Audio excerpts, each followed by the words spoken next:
अध्यात्म विज्ञान कोई धर्म या संप्रदाय नहीं है, ये स्पिरिचुअल साइंस है जो कुदरत के कानून पर आधारित है। ये विज्ञान पूरे ब्रह्मांड के सभी रहस्यों को उजागर करता है और जीवन के सभी पहलुओं को समझने के लिए एक नई दृष्टि देता है।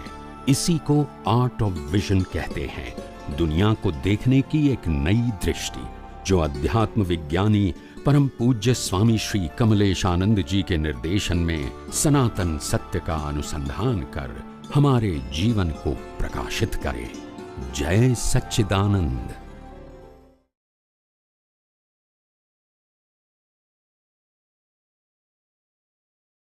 स्वामी जी। जय सच्चिदानंद। स्वामी जी, अभी सत्संग में एक दादाजी का सूत्र आया। आपका वीडियो ओपन है? यस स्वामी जी। ओके, अभी देखा।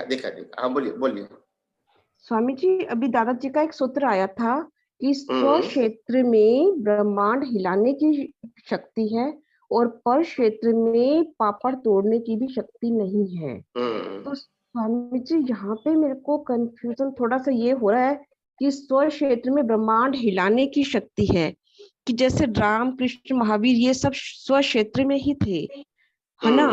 तो इतना बड़ा युद्ध वगैरह सब हुआ, वो टाला नहीं जा सका। तो यहाँ पे थोड़ा सा मेरे को माइंड कंफ्यूजन सा हो रहा है कि ब्रह्मांड हिलाने की शक्ति है। सत्संग में हमने किया था पर मेरे को पूरा क्लियर नहीं हो पाया था, ये थोड़ा सा आप इसको क्लियर कीजिए। बताओ। दो प्रकार की शक्ति व्यक्ति के पास है। एक स्थूल शक्ति है मन वचन काया की, और दूसरी है ज्ञान दर्शन की शक्ति, ज्ञान दर्शन के उपयोग की शक्ति। तो मन वचन काया की शक्ति में स्वतंत्रता से पापड़ तोड़ने की भी फ्रीडम हमारे पास नहीं है। हम जो भी करेंगे, श्वास भी लेंगे, वो भी कुदरती रचना के हिसाब से ही लेंगे। उसमें मेरे पास फ्रीडम नहीं है। कब क्या विचार आएंगे, क्या बोलूंगा, क्या करूंगा, वो मेरे हाथ में नहीं है। यानी मेरे पास पापड़ तोड़ने का फ्रीडम नहीं है। Depend on circumstances. ये मन वचन काया की शक्ति। और मेरे ज्ञान दर्शन के अंदर सभी प्रकार के अज्ञान को मिटा के पूरे ब्रह्मांड के सभी रहस्य को अनुभव करने की मेरे पास क्षमता है, अगर मैं अपना अज्ञान मिटा सकूं तो। उसमें कोई बाहर की बात बाधा नहीं डाल सकते। समझ में आया जी? अज्ञान मिटा के ब्रह्मांड के रहस्यों को समझने की शक्ति है ये। यस, क्योंकि मेरे पास जो आत्मा है वो तो अनंत शक्ति वाला है, सिर्फ अनुभव ही करना है जी। और अनुभव में बीच में क्या आता है? रॉन्ग बिलीफ का आवरण, अज्ञानता का आवरण, और तो कुछ है नहीं। और मेरा ज्ञान दर्शन जो सम्यक है वो सभी प्रकार के अज्ञान को मिटाने का सामर्थ्य रखता है। सिर्फ मेरे कमी है वो मेरे पुरुषार्थ में है। मतलब बाहर फिजिकली इसमें कुछ नहीं। और मैं पुरुषार्थ करके सभी प्रकार की कमियों को दूर कर सकता हूं, क्योंकि मेरे पास अनंत शक्ति वाला आत्मा है। मगर प्रकृति की नहीं कर सकती है, क्योंकि प्रकृति का क्रिएटर, ऑपरेटर, डिस्ट्रॉयर कुदरत है। You understand my point, line of demarcation? Yes Swami ji, yes. हाँ जी। जब मन वचन काया की बात आती है, सिंपल, उसका क्रिएटर, ऑपरेटर, डिस्ट्रॉयर कुदरत है, और इसीलिए जो कुछ भी होगा वो कुदरती कंट्रोल में होगा और उसका टाइटल रहेगा कुदरती रचना। और वो अवस्था 6 तत्वों से ही बनी होगी, तो उसमें फ्रीडम का तो कोई सवाल ही नहीं है। मगर मेरा ज्ञान दर्शन है वो कुदरत के कानून के अधीन नहीं है, ये मेरे पुरुषार्थ के अधीन है। और इसीलिए मैं सभी प्रकार का अज्ञान को मिटाने का सामर्थ्य रखता हूं। हो सकता है कि ये सामर्थ्य का ओपन होने की प्रक्रिया धीरे धीरे होगी, मगर एक दिन जरूर मैं कामयाब होगा। इसमें कुदरत बीच में नहीं आएगी।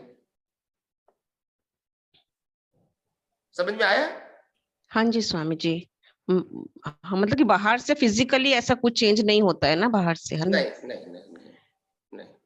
अच्छा, अच्छा स्वामी जी, एक ये सपनों का क्या साइंस है? मेरे को थोड़ा सा क्लेरिफिकेशन चाहिए थी कि जो हमको सपने आते हैं, कभी हमको आगे बढ़ने के ऐसा भी कुछ हो सकता है कि हमको आगे पुरुषार्थ का रास्ता कुछ मिल जाए, ऐसा भी कुछ होता है सपनों में? सपनों सपना सपना तीन प्रकार का होता है। या तो पास्ट लाइफ से जुड़ा हुआ होता है, पास्ट लाइफ कहो, या पास्ट में जो कुछ हो गया है उसके रिलेटेड भी हो सकता है, फ्यूचर के रिलेटेड भी हो सकता है, या तो वर्तमान में जो कुछ हो रहा है दिन दिन पूरे दिन में या 2-3 दिन से, उसके उसके आधार पे भी सपना हो सकता है। तो 3 प्रकार का सपना है। आध्यात्म मार्ग में इंपॉर्टेंट बात क्या है? सपना तो सपना ही है, और सपने की बिगिनिंग और एंड होता है, और सपना का मतलब होता है रिलेटिव सत्य। क्या होता है? रिलेटिव सत्य समझिए। हाँ। जी। तो हो सकता है प्रकृति को कभी प्रेरणा दे सकते हैं, नंबर 1। और अगर आध्यात्म मार्ग में अगर सहाय करता है, तो ऐसे तीर्थंकर भगवान का सपना आता है, अनुभवी ज्ञानी पुरुष का सपना आता है, तो वो ज्ञान में जागृत रखने में भी सहायक हो सकता है। हो जी सकता है। स्वामी जी। ओके। बस जय सच्चिदानंद स्वामी जी, बस ये विज्ञान की दृष्टि का उपयोग करके अपने अज्ञान को नाश करें, ऐसा आशीर्वाद दें। जरूर।